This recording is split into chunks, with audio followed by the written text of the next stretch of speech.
హుస్నాబాద్ పట్టణ కేంద్రంలోని అంబేద్కర్ చౌరస్తాలోని సోమవారం రోజున కేంద్ర హోం సహాయ మంత్రి బండి సంజయ్ మీడియాతో ప్రజా యుద్ధ నౌక గద్దర్కు పద్మశ్రీ అవార్డు ఇవ్వమని బీజేపీ కార్యకర్తలను హత్య చేయించారని రెచ్చగొట్టేలా తీవ్రస్థాయిలో అవమానించేలా మాట్లాడడం బహుజనుల మనోభావాలను దెబ్బతీయటం పట్ల హుస్నాబాద్ పట్టణ కేంద్రంలోని అంబేద్కర్ చౌరస్తాలో జేఏసీ ఆధ్వర్యంలో ప్రజా సంఘాల నాయకులు పెద్ద ఎత్తున రాస్తారోకో నిర్వహించి మండి సంజయ్ దిష్టిబొమ్మను దహనం చేశారు.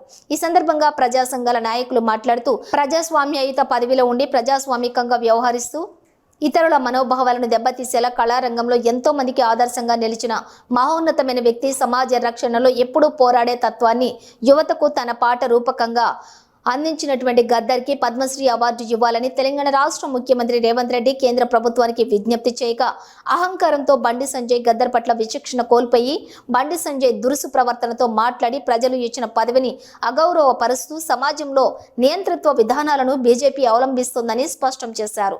కేంద్ర ప్రభుత్వానికి ఏమాత్రం ప్రజాస్వామ్యం పట్ల గౌరవం ఉన్నా కేంద్ర హోం సహాయ పదవి నుంచి బండి సంజయ్ని తొలగించి గద్దర్ గౌరవాన్ని పెంచి వెంటనే బండి సంజయ్తో బహుజనులకు క్షమాపణ చెప్పించాలని డిమాండ్ చేశారు.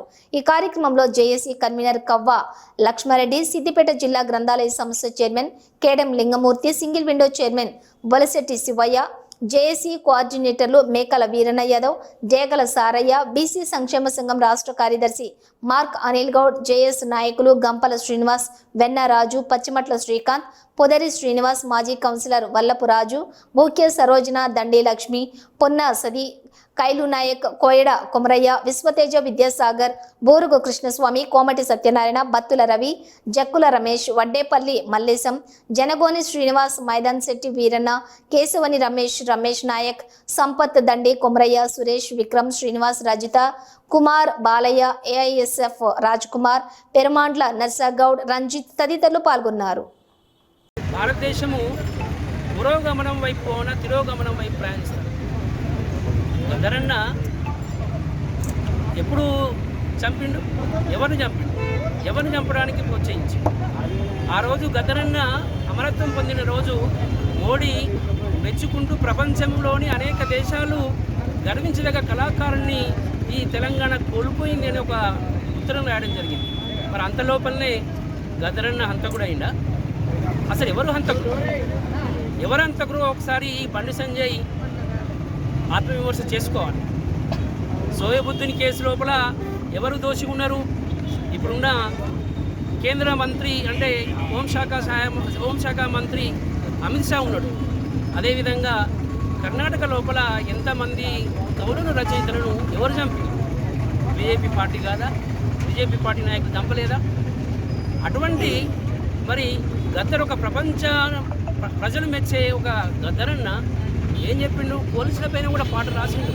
నోబెల్ పురస్కారానికి అర్హుతున్న మహానుభావుడు గద్దరన్న.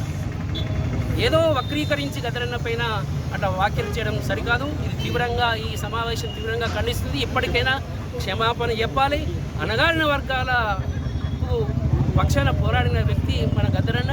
ఆ గద్దరన్నకు మరి మీరు క్షమాపణ చెప్పాలి. లేకపోతే వెంటనే ఈ ఒక పార్లమెంట్ సభలో సభ్యునిగా ఉన్న మీరు వెంటనే రాజీనామా చేయాలని మేము ఈ సమావేశం తరఫున డిమాండ్ చేస్తున్నాం. వాగ్గేయకారుడు, ప్రజా యుద్ధ నౌక, భారతదేశం పేద ప్రజలు గర్వించదగ్గ ఒక గొప్ప కళాకారుడు గద్దరన్న గురించి కేంద్ర సహాయ మంత్రి కరీంనగర్ అంటేనే ఒక చైతన్యవంతమైనటువంటి ప్రాంతం నుండి ప్రాతినిధ్యం వహిస్తున్నటువంటి ఈ కేంద్ర మంత్రిగా చెప్పుతున్నటువంటి బండి సంజయ్ మాటలు చాలా సిగ్గుచెట్టు అని నేను ఈ సందర్భంగా తెలియజేస్తున్నాను. ఎందుకంటే భారతదేశ చరిత్రలో కరీంనగర్కు ఒక చైతన్యవంతమైన ప్రాంతం అని విశిష్టమైనటువంటి ఒక ప్రాముఖ్యత ఉంది. అటువంటి ప్రాంతాన్ని చైతన్యవంతం చేసినటువంటి తన యొక్క గళాన్ని, గజ్జెను మరియు పేద ప్రజలను అణగారి వర్గాల తరపున పోరాటం చేసి ప్రశ్నించే వైపు ఉన్నటువంటి గద్దర్నే అవమానించేటట్టు మాట్లాడినటువంటి బండి సంజయ్ నిజంగా ఒక ప్రజాస్వామ్యయుతమైనటువంటి బాధ్యతలో ఉన్నందుకు మేము సిగ్గుపడుతున్నాం కరీంనగర్ ప్రజలమై ఉండి. అటువంటి యొక్క మాటలు మాట్లాడడం అంటే నీ లోపల ఎటువంటి యొక్క ఆలోచన ఉందో ప్రజాస్వామ్యవాదులు, మేధావులు, విద్యావంతులు ఒక్కసారి మీరు మన భవిష్యత్తు అంటే ప్రజాస్వామ్యయుతంగా భారతదేశం అడుగులు పెడుతుందా లేకుంటే రాజరికం వైపు అడుగులు వేస్తుందా అనేది ఒక్కసారి ఆలోచన చేయవలసినటువంటి అవసరం ఉన్నది. అంటే వాళ్ళ మనసులో ఉన్నటువంటి మాట భారత రాజ్యాంగాన్ని విమర్శిస్తారు, భారత రాజ్యాంగాన్ని తీసివేసే ప్రయత్నం చేస్తారు. అలాగే గద్దర్ను కూడా ప్రజల వైపు పోరాటం చేసి ప్రాణాలు కోల్పోయినటువంటి గద్దర్ను కూడా విమర్శించేటువంటి స్థాయికి మీరు వచ్చిందంటే ప్రజాస్వామ్యం ఏ విధమైనటువంటి ప్రమాదంలో ఉందో మీరు అర్థం చేసుకోవాలి. గద్దర్ లాంటి వ్యక్తి గొంతిప్పింది కాబట్టి బానిసత్వాన్ని నిర్మూలించాలి, బానిసలుగా ఉండొద్దు, ఎక్కడ కూడా ప్రశ్నించగలిగినప్పుడే మనం దాన్ని పొందగలుగుతామని చెప్పి తన గొంతుతోని మనందరికీ చెప్పినటువంటి గలమెత్తి మాట్లాడి గలమెత్తి పాట పాడే శక్తి ఉన్నటువంటి ఆ గద్దర్ ఎవరికి కూడా భయపడలే. ఎన్నో తూటాలు దిగినాయి, అయినా కూడా భయపడకుండా వెనుతిరగకుండా ప్రజల మధ్యలో ఉండి ప్రజలను చైతన్యవంతులను చేయాలి, ప్రజలు కూడా అందరూ ప్రశ్నించగలిగారు, వాళ్ళ హక్కులు పొందాలి అని చెప్పి ఒక యుద్ధ నౌకగా పేరు పొందినటువంటి ఆ మహనీయునికి పద్మశ్రీ అనేటువంటిది మన కాంగ్రెస్ ప్రభుత్వం ఇవాళ డిమాండ్ చేసింది. సెంట్రల్ గవర్నమెంట్ కేంద్ర ప్రభుత్వానికి విజ్ఞప్తి చేస్తే పద్మశ్రీ ఎట్లా చేస్తారని చెప్పి కాంగ్రెస్ను కూడా ఒక నక్సలిజం భావాలున్న పార్టీగా చిత్రీకరించే విధానంలో మాట్లాడినటువంటి వ్యక్తికి ఈ పదవి ఏ రకంగా వచ్చి ప్రజలు ఎట్లా కట్టబెట్టారని చెప్పి కూడా ఒకసారి ప్రజాస్వామిక వాదులు కావచ్చు, మేధావులు కావచ్చు, ఈ నియోజకవర్గంలో పార్లమెంట్ పరిధిలో ఉన్నటువంటి ప్రజలు ఓటర్లు ఆలోచించాలి. ఈ రోజునైనా ఇటువంటి వాళ్ళని ఎప్పుడు కూడా ముందుకు రానియద్దని చెప్పి తెలియజేస్తూ గద్దర్ లాంటి వ్యక్తిని ఆ రకంగా దూషిస్తూ ఆ రకంగా ఇంతమందిని చంపిండు, పోలీసు వ్యవస్థను చంపిండు, తర్వాత ఆర్ఎస్ఎస్ కార్యకర్తలను చంపిండు అని చెప్పి వ్యక్తిగత దూషణలకు దిగినటువంటి బండి సంజయ్ పైన కూడా కేంద్ర ప్రభుత్వం ఏమాత్రం గద్దర్ అన్న లాంటి వారిపైన మోడీ నిజంగా అభిమానం చూపిస్తే ఆయన చనిపోయిన రోజున కనుక మోడీ వ్యక్తిత్వం మీద కానీ మోడీ చేసినటువంటి సేవల మీద గద్దర్ చేసిన సేవా కార్యక్రమాలు కానీ మోడీ గారు వారిని గౌరవించినట్టయితే ఖచ్చితంగా మోడీ గారు వెంటనే ఆ యొక్క బండి సంజయ్ గారిని కేంద్ర మంత్రిత్వ శాఖ నుంచి తొలగించి నిజంగా ప్రజాస్వామిక వాదుల పట్ల ఈ ప్రభుత్వానికి చిత్తశుద్ధి ఉండాలని చాటి చెప్పాలని కోరుతూ ఈ సందర్భంగా ఆత్మగౌరవం గద్దర్ గారిని విమర్శించిన బండి సంజయ్ని వ్యాఖ్యలను ఖండించడానికి వచ్చిన అఖిలపక్ష నాయకులకు నమస్కారాలు తెలియజేస్తూ, బండి సంజయ్ నువ్వు నీ యొక్క మనువాదాన్ని ఏదైతే ఈ దేశం మీద రుద్దాలనే నీ యొక్క కుటీల మీ నాయకుల యొక్క కనుసన్నుల్లో నువ్వు చేస్తున్న వ్యాఖ్యలను దళిత సంఘాలుగా తీవ్రంగా ఖండిస్తున్నాం. రేపు రాబోయే ప్రజా దాంట్లో నీకు ఖచ్చితంగా బుద్ధి చెప్తామని హెచ్చరిస్తూ నీ వ్యాఖ్యలను వెనక్కి తీసుకొని క్షమాపణ చెప్పాలని డిమాండ్ చేస్తున్నాం. బండి సంజయ్ గారు, మీరైతే ఒక కీలకమైనటువంటి పోస్టులో ఉన్నారు కేంద్రంలో. గద్దర్ అన్న ఎవరిని చంపిండు, ఎంతమందిని చంపిండో పోలీసుల దగ్గర బయోడేటా మొత్తం ఉంటుంది కదా. నువ్వు కేంద్ర హోంశాఖ మంత్రిగా ఉన్నావు కాబట్టి అదంతా బయటికి తీయి. ఒకవేళ నువ్వు రుజువు చేయగలిగితే ఆయన పలానా వాళ్ళని చంపిండు అనేది నువ్వు రుజువు చేయగలిగితే న్యాయస్థానం విధించేటువంటి శిక్షను మేము భరించడానికి సిద్ధంగా ఉన్నాం.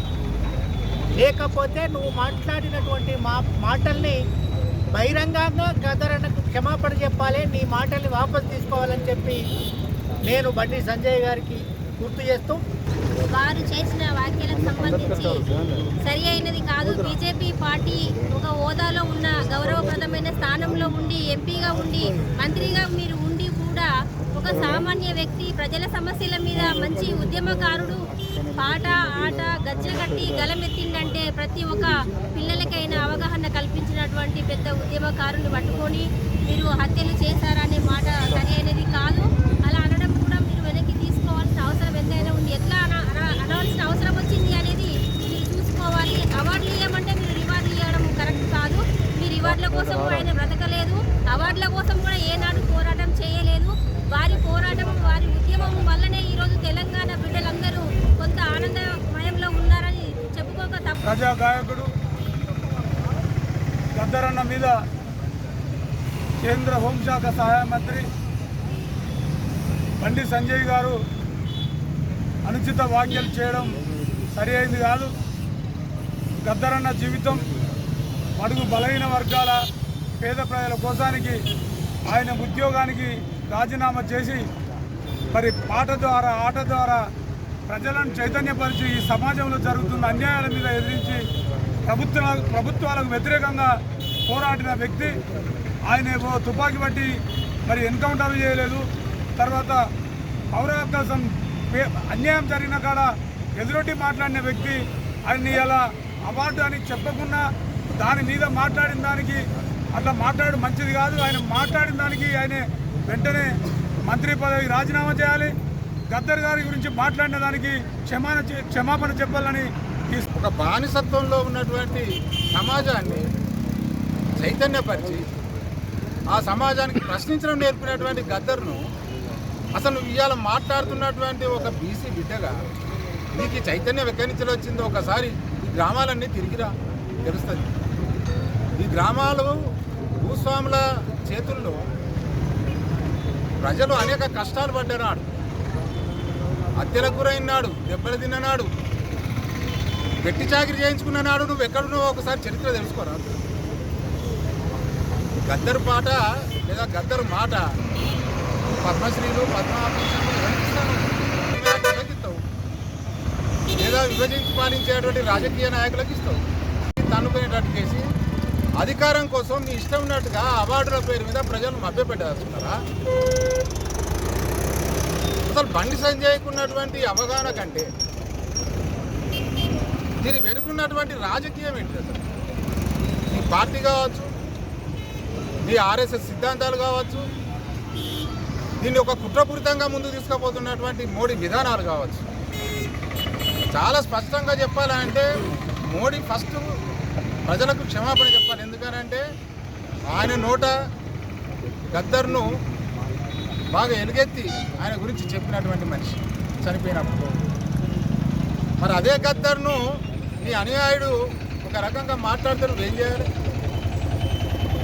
నువ్వే క్షమాపణ చెప్పాలి. మోడీగా చేసేటువంటి ఒక దుర్మార్గం అధికారం కోసం చేసేటువంటి ఒక ప్రయత్నంలో భాగంగా ఒక చైతన్యాన్ని అవమానపడుతున్నారు. ఒక ఉద్యమాన్ని అయ్యే చైతన్యం, ఒక చైతన్యం ఇచ్చినటువంటి ఉద్యమాన్ని అవమానపడుతుంది కరెక్ట్ కాదు. ఇంత చైతన్యం ఊరికే రాలేదు. కాబట్టి ఇప్పటికైనా ఒక బీసీ బిడ్డగా ఆలోచించు.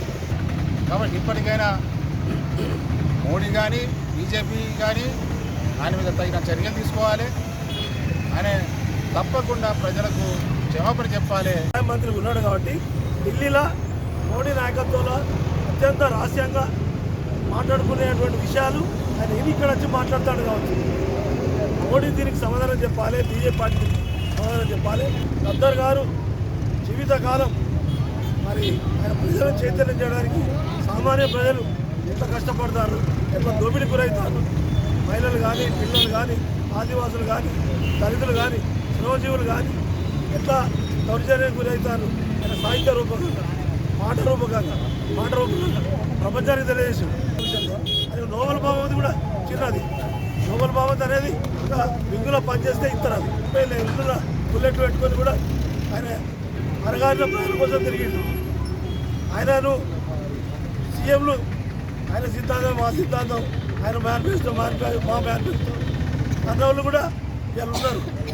ఇవాళ ఆయన చనిపోయే రోజు నాడు గద్దర్ గారు కానీ, కిషన్ రెడ్డి గారు కానీ, బండి సంజయ్ గారు కానీ మరి ఎన్నో ఆయన గురించి గొప్పలు చెప్పారు. లేకపోతే ఎగుర్రి మేము ఇయ్యమనడానికి నీ అయ్యమ్మా, నీ ఇంటిరా, నీ ఆస్త ఏదైనా శాశ్వతంగా ఉంటావా? ఇచ్చే రోజు నాడు ఇస్తారు. ఎవరు మేము ఇయ్యమనడానికి? నిజంగా బండి సంజయ్ జ్ఞానమే ఉంటే, ఆయన నిజమైన హిందూవాది అయితే, ఆయన ఒక అబ్బాయికు ధర్మంగా మనం పూజించాలనే సిద్ధాంతాన్ని నమ్మినోడు అయితే బేషరతుగా కరీంనగర్ టవర్ సర్కిల్లో పోయి ముఖ్యమంత్రి రాసి క్షేమమని అడుగు. లేకపోతే నీ పార్టీ అయినా మా బండి సంజయ్ తెలియలేక మాట్లాడు, ఈ మధ్య అట్లే మాట్లాడతాను అని ప్రకటన చేయి.